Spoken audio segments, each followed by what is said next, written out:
శ్రీ గురుదత్త. ఓం నమ శివాయ. ఆధ్యాత్మిక బంధువులందరికీ నమస్కారం. మరి ఈరోజు ఒక మంచి విషయంతో మేము ముందుకు వచ్చాను.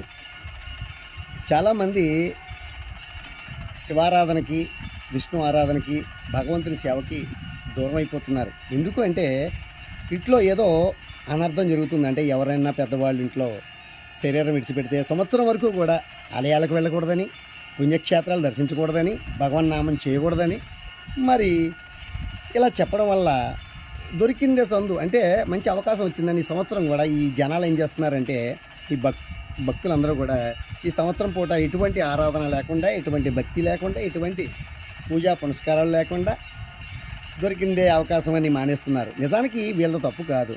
వీళ్ళకి ఏ మహాజ్ఞానవంతుడో చెబుతుంటాడనమాట. సంవత్సరం వరకు ఏ పుణ్యకార్యము చేయకండి, భగవన్నామం కూడా చేయకండి అని చెప్తుంటాడట.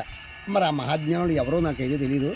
నాకు తెలుసున్న విజ్ఞానము ఏమిటంటే, ఎవరింట్లో అన్నా ఇటువంటి అపశృతి జరిగితే నెల దాటిన తర్వాత యథావిధిగా మీరు పూజాధికాలు అన్నీ కూడా చేసుకోవచ్చు, సర్వ పుణ్యక్షేత్రాలు దర్శించవచ్చు.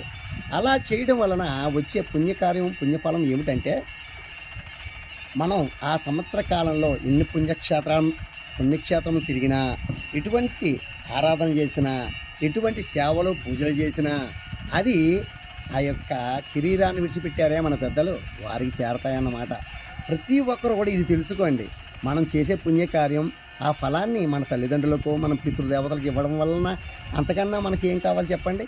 దయచేసి అజ్ఞానం, మిడిమిడి జ్ఞానం ఉన్న వాళ్ళ మాటలు వినకండి. తత్వం తెలుసుకోండి.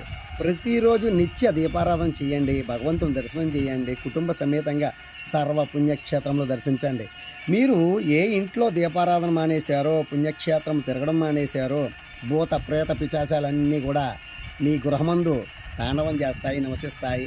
మీకు ఆర్థిక సమస్యలు, అనారోగ్య సమస్యలు, అనేక ఈతి బాధలు సంభవిస్తాయి దీనివలన.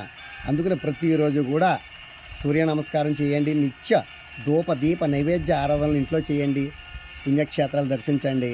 దానివలన అనంతమైన పుణ్యఫలము, అలాగే పితృదేవతలు ఎంతో సంతోషిస్తారు, ఈశ్వరానుగ్రహాన్ని పొందుతారు. జై గురుదత్త, శ్రీ గురుదత్త. ఓం నమ శివాయ.